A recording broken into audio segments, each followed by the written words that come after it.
Iran ও যুক্তরাষ্ট্রের যুদ্ধবিরতির ঘোষণা আন্তর্জাতিক বাজারে ইতিবাচক প্রভাব ফেলেছে। ইতিমধ্যেই বিশ্ববাজারে কমেছে তেলের দাম। তবে এর প্রভাব বাংলাদেশে কতটা পড়েছে, পেট্রোল পাম্পগুলোতে তেল সরবরাহ ও দামের কোনো পরিবর্তন এসেছে কিনা সেটি এখন দেখার বিষয়।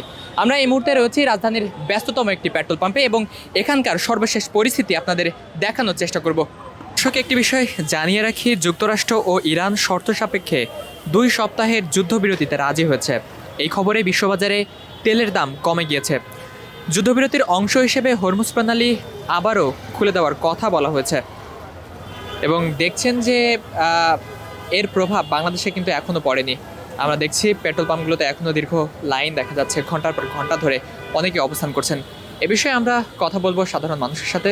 করছেন আমরা যেন স্বাভাবিক হওয়ার কথা, কিন্তু অনেক সিরিয়াল স্বাভাবিক হয় কিনা তো বলা ঠিক নেই, বলা যায় না। হরমুজ প্রণালী তো আজ থেকে খুলে দেওয়া হয়েছে, হ্যাঁ, আবারও তেল আসবে। গ্যাসে শনিবার বলছে সব পাম্পে তেল পাবো, কিন্তু এখনও কোনো পাম্পে তেল নেই, অনেক পাম্প বন্ধ। এটাতে 6টার সময় আইছি, এখন বাজে 3টা 20। সিরিয়াল দিয়ে হবে পাম্পের তেলের ঘরে আসলাম আর কি। দর্শক, দেখছেন যে অনেকেই কিন্তু ঘন্টার পর ঘন্টা এখনও লাইন ধরে দাঁড়িয়ে রয়েছে তেলের জন্য।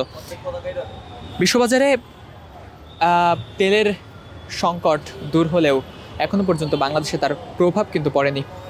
সাধারণ মানুষ এখনও উদ্বিগ্ন, কতদিন পর্যন্ত তাদের এই লাইনের পর লাইন ধরে দাঁড়িয়ে থাকতে হয়। দর্শক, যুদ্ধবিরতির খবরে বিশ্ববাজারে আজ কিন্তু রেন্ট ক্রুডের দাম 15.10 ব্যারেল প্রতি $92 কাছাকাছি নেমে যায়।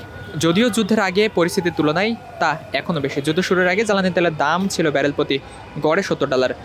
যুদ্ধ শুরু হওয়ার পর হরমুজ প্রণালী বন্ধ করে দেওয়ায় বিশ্ববাজারে জ্বালানির দাম হু হু করে বেড়ে যায়। এক পর্যায়ে তা ব্যারেল প্রতি $119 উঠে যায়। এরপর অবশ্য দাম কিছুটা কমেছে এবং দাম কমার আশ্বাস আবারও কিন্তু দিচ্ছে। সমস্যা হলো যে বাংলাদেশে বাইরের দেশে যদি যুদ্ধ যেসম শুরু হয়েছে, বাংলাদেশেও একটা সংকট তৈরি হয়ে গেছে। বাংলাদেশের সমস্যা হলো যে কিছু সিন্ডিকেট আছে, সিন্ডিকেটের কারণে সমস্যা আসার আগেই মনে করেন বাংলাদেশের সমস্যা শুরু হয়ে গেছে। এখন এই যে বিশ্ববাজারে যে তেলের দামটা কমতেছে, কিন্তু বাংলাদেশে আর কমার কোনো সম্ভাবনা দেখছি না। কারণ বাংলাদেশে কোনো জিনিসের দাম একবার বেড়ে গেলে সেটা আর কমার কোনো সিস্টেম দেখি না বাংলাদেশে। অতএব আমি বলতেছি যে বাংলাদেশ বাইরে যে প্রতি ব্যারেল প্রতি কমতেছে, বাংলাদেশে কমার কোনো সম্ভাবনা নাই, উল্টা আরও বাড়তে পারে।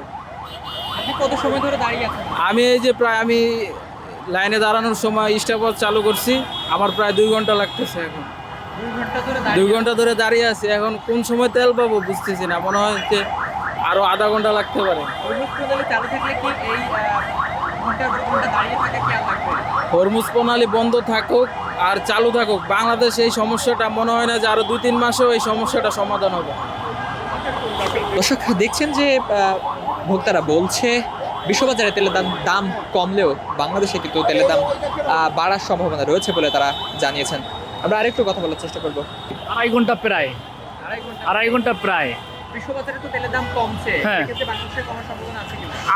বাংলাদেশের জীবনে কোনো মালের দাম কমে না, বাড়ে ছাড়া। বিশ্ব বাজার এলাকা বাংলাদেশ তুলনায় বাংলাদেশ আরেকটু জগতের দেশ, বাংলাদেশে বাড়ে কিন্তু কমে না, বুঝতে পারছেন?